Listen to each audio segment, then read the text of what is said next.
Game show, the gang. We're live at Ocean Casino. You're watching us on 6abc.com. All right, a couple of announcements here. All right, Lane Johnson is coming up, and we'll get to him momentarily as soon as he gets out of his locker room celebration. We also have our own Mark Farzetta. Farzetta is back in Philly, and he's at City Hall hanging out with the revelers. So we're going to touch base with Mark Farzetta, but until we get either one safely, let's do our 2-minute drill here. So I've got a couple of questions for you guys. Let's start out with the first drive, which we really haven't talked about a lot. First drive of the game is 4th and 3 at the 35. They go for it there. Not only they go for it, they hit the long ball to Devontae Smith, who makes a crazy catch. And we looked at the replay, and it did not look like a catch. So when we saw the play, what did you guys think? And then what did you think of the 49ers not challenging the play? First of all, I thought it was a spectacular catch. But once the cameras caught the replay, I'm thinking, I can't believe Shanahan didn't challenge that. Now, leading up to this game, we had heard stories about how Shanahan is so intense in the game, he misses some of the little things. But every team has a pair of eyes up in the booth that should catch these things. So it's on somebody, whoever's eyes are supposed to be, shame on them for not catching that, because first of all, you gave the ball to the most potent offense in the NFC. Second of all, you didn't challenge what was a strategic call early in the game, which gave that team that momentum right there. So that was one of the many mistakes that the 49ers made in this game. Seth? Well, it was by far an awesome play. It looked like it was a catch, but he's like telling everybody, telling Jalen to hurry up. I mean, he knew he didn't catch it, and to have the wherewithal to try to get everybody to get up and run a play before they could actually review it, and for Shanahan and his entire coaching staff that's on the sideline and up in the booth to see the fervent nature of him trying to get everybody lined up, hurry up, hurry up. That was a dead giveaway right there, to hurry up and go take a look at it, and throw a challenge flag. I mean, it was a huge play, in that game. It's one thing, man, to go for it on fourth and 3. It's another thing to throw that ball, man. I mean, it amazes me, the mentality of offensive coordinators now. The first down isn't important when you get one-on-one matchups that you feel like you can win. They are really hell-bent on taking advantage of taking shots down the field in more third and long and 4th and long situations or short situations than I've ever seen in pro football. It's amazing. Now, when we look at that play over again, you think that was a called long ball, or was it one of those deals where he saw that Jalen was scrambling out of the pocket and then the receivers they're taught to go? Well, I mean, it's hard to say that it was a called play, because when you come out of the huddle, you don't know what the defense is. You don't know what front you're going to get. So somehow, some way, I'm more of the belief that was a check that was made at the line of scrimmage than so much it was, a called play. I mean, he had to come out and look at what he saw and had one play call or maybe 2 plays, in the huddle, and came out and looked at the defense and said, oh, my goodness, we got man coverage one-on-one. Let's take a shot here. All right, let's go with our second topic. I want to know how you guys would have called the 4th down. I know we talked about this a little earlier. 4th and 1 at their own 34. The 49ers had just tied the game at 7. And my immediate reaction was, in a game of this magnitude, you punt it away. I can't take the chance on them not converting there. Now they wound up converting it. They got a penalty to boot on that play. It made it a little easier for them. Your initial instinct, D-Gun, was what? Sirianni did exactly what I thought he would do. What would you have done? You know what? Considering what I've done all year, based on the so-called analytics of the game, I probably would have gone for it there also. They've been so successful in 4th down situations. Why not? In a game of this magnitude, why not go for it? The quarterback is nicked up. You're in your own backyard. You got to go for it. The game has changed so much that in your day and even before, that's an automatic punt for most coaches, right? They're not giving not the ball. Anymore. No, that's what I'm saying. The game has changed to that extent. That's normally an automatic. We can't give them the ball here. We're kicking it. I'm going to tell you this. I think for 90 9.5% of the teams, that's a punt situation in that circumstance. I think the Eagles are the anomaly because they convert that at such a high rate. It's almost impossible for them not to convert it. So, yeah, I mean, from an old school perspective, we look at it like, if this doesn't work, we're in trouble. And that's a great defense. That's the other Absolutely. thing. So that's why my initial instinct was, listen, they can kick it away. What really surprised me? What really surprises me with that call is that more teams don't run out their short yardage or their nickel or their goal line defense to add an extra body in the middle to keep them from doing that. I mean, when I played, we had all of these different packages and all of these different looks that we could give you and all of these different ways that we could affect what you were doing. And when I look and I see a short yardage situation and you only got 4 down linemen in the game, I mean, there's no way you can stop that. I don't care if you pack them all in. Because now, with what they did last week, with the scrum and the fake turn and toss it to Miles, and he gets outside, or Kenneth Gainwell, now all of a sudden that's in the back of people's mind. So it's a different time, Mike. It's a different era. And the way that these guys are doing it, they're willing to take the chance. And like I always say, my biggest problem, with analytics is there's no accountability for analytics. Because if he makes that call, if his analytics guy is in his ear and he says, hey, if we convert this 4th and 1 or this 4th and inches, the probability of us winning this game goes up 35%, okay? And that guy's in his ear. You know that, right? Yeah. You know that, D-Gun. Oh, yes, absolutely. Okay. So if he's telling him that and it doesn't work, who the hell's accountable? Is it? I mean, you're not going to throw the analytics guy under the bus. No, the head coach is going to be and when the media gets in the press conference and they ask Nick's not going to throw the guy under the bus. He's going to say, well, the book said that that's what we should have done, and if we did it, there was a 35% probability of us winning the game. That's the only problem I have with it. When it works, it's the greatest thing in the world. The one or two times that it doesn't work, all of a sudden, man, it's like, what the hell was you thinking? But see, the Eagles are one of only a few teams in the league that can consistently pull that off. Every team can't pull that off. A Kansas City can pull that off.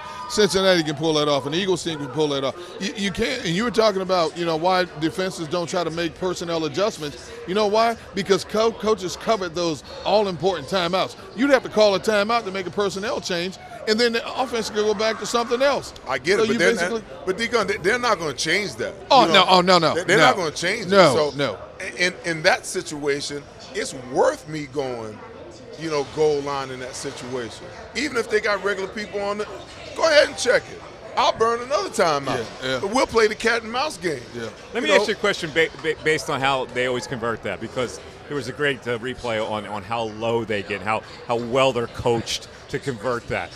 My question is the defensive line. Like, why doesn't the defensive lines meet that plateau with them? It always seems like they're lower than any defensive lineman. They'll always be lower because they know the snap count. Yep. They know the snap count. As a defensive lineman, you're never taught to submarine. As an offensive lineman, you understand that in short yardage and goal line situations, where when the ball is snapped, if you look at our especially the interior guys, our 3 interior guys, those guys they're not even in a situation where they see what's going on.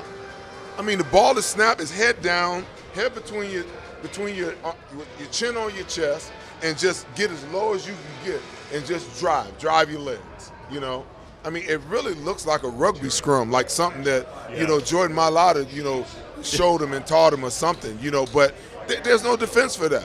There's none whatsoever. Yeah, and they're so well coached in doing that. All right, let me go another 2-minute drill subject. Jalen Hurts, all right, pedestrian numbers, winner like he has been all year. Did it look like he was having trouble throwing the football today? Early on, it just didn't look like he was on today, for whatever the case may be. I don't know if it was the looks the 49ers were giving him. I don't know if it was the magnitude of the moment. Whatever the case may be, but we sat in agreement when we talked about that the first half, A lot of his passes just didn't look like the Jalen Hurts we were accustomed to seeing all season long. For whatever the case may be, and we may never find out, because even if somebody will ask him that after the game, he's not going to attribute it to any injury. You know, he's not going to say he nicked it up. That's the last thing you're going to do. So, but you're right. It just didn't look like the timing was there the way it had been much of this season. Now he's got 2 weeks, Seth, so that probably won't be a concern for the Super Bowl, right? Hey, listen, I get the sense that whatever's going on with his shoulder is something that's been lingering for a while, and it's not going to be over until he has the time to just rest and not throw a ball and not lift weights and do all of those types of things. You know what I mean? So, to me, he looked off today. I mean, he looked like he was more on last week than he was today. Like the deep ball to A.J. Brown, you know, he looked like he kind of rushed the throw a little bit. I think he kind of got caught in between, you know, wanting to drop the ball in and, you know, wanting to rifle it in because the safety was getting a good break over top. So he realized that, you know, if I loft it in, the safety may get over and intercept it. Worst case scenario, he's going to blow my wide receiver up. I can't do that. So let me try to hurry up and seal. Let me zip it in there. Then the ball to Quez Watkins. If that ball is out in front with Quez's speed, he's going to go and get that ball. That ball's underthrown. You know, he threw the ball to Quez, and the defensive back, if he had any kind of ball skills, would have just turned and intercepted that ball and went back the other way. So something was off, you know. And, you know, listen, I did a Fox show up in New York last week, you know, and this guy was going on, you know, Craig Carton was going on about, and he presented this list of quarterbacks who'd won playoff games with a low amount of passing yards. You know, Jalen Hurts was on the list. There was like Trent Dilfer and, you know, some other guys. And I said, and you know, and here's another game, 121 yards passing. But the Eagles put 31 points up. They put 38 points up last week, okay? As much as people want to talk about the importance of the passing game in the National Football League, okay? When you get to this time of the year, not the regular season. The regular season is a free fall. It's a pass fest. But when you get to this part of the season, the game is still the same. The team who can dominate the line of scrimmage by running the football, and the team who can prevent the other team from actually being able to run the ball is going to be the team that wins. The Eagles ran 44 times last week for 268 yards. All you care about is the win. You think Jalen Hurts gives a damn about how many passing yards he has? He comes back this week, 44 carries for 148 yards and 4 rushing touchdowns again.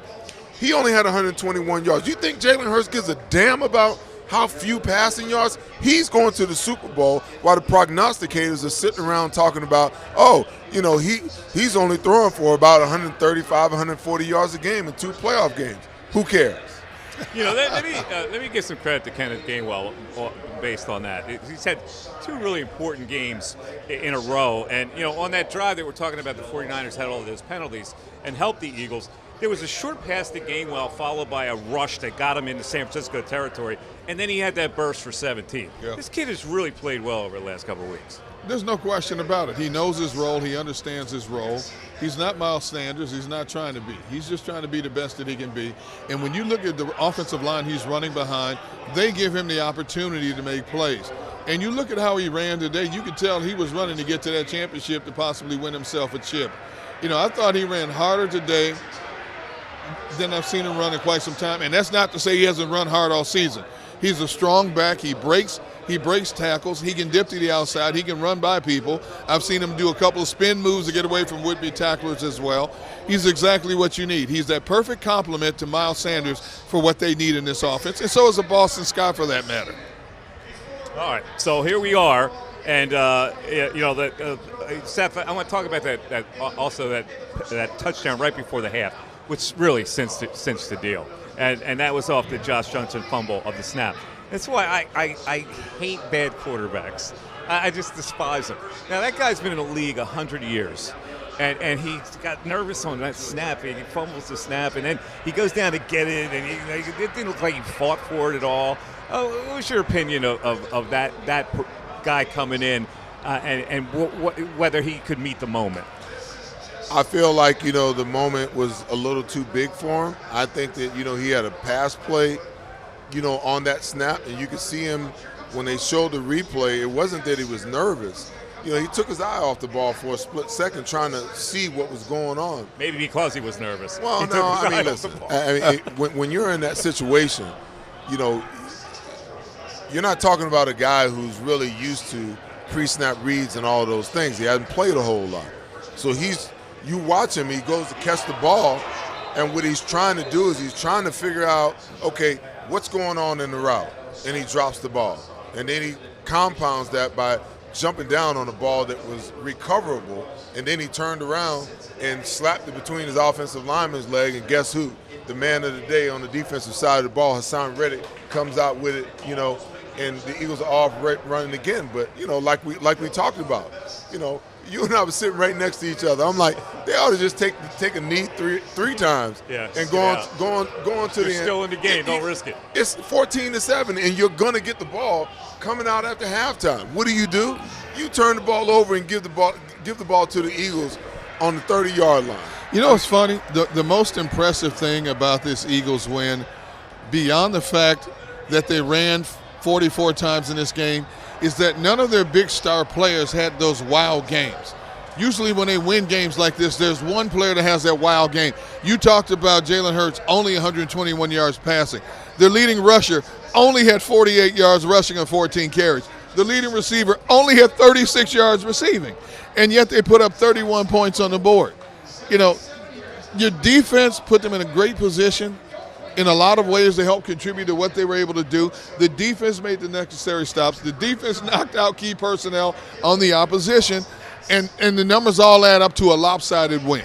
D-Gun, let me tell you something, man. I just feel like when you're a complete team, sure, this is what it should look like. I think the team should play complementary football. I could care less about my quarterback throwing for 300 yards. Absolutely. If my team can dominate the line of scrimmage, and we can control the clock and time of possession, and we can score on more possessions than not, why do I care? Why do I care? I think we fall in love with the shiny stuff. At the end of the day, the only shiny stuff I'm in love with is that Lombardi trophy. That W. That's all right. that other stuff, if it comes, good. If it doesn't, who cares? But at the end of the day, what you're trying to do is you're trying to figure out how to get to the Super Bowl and win. And this team, I felt like all season long, early on they showed us they could run by running the ball. Teams, got to a point where they were trying to take away our run and trying to force Jalen to play from the pocket and throw the ball from the pocket. He proved that he can do that. Then he got into one game this year, I can't remember which game, but they threw the ball one half for they're on their 200 yards. They come back the second half and throw it for 100, run it for 150 yards. So it's so they proved that, we can beat you one way one half and another way the other half. That's a dangerous team, man. Yeah. That's a dangerous offense that can beat you that way. And then you got a defense on the other side of the ball as dominant as they're playing right now.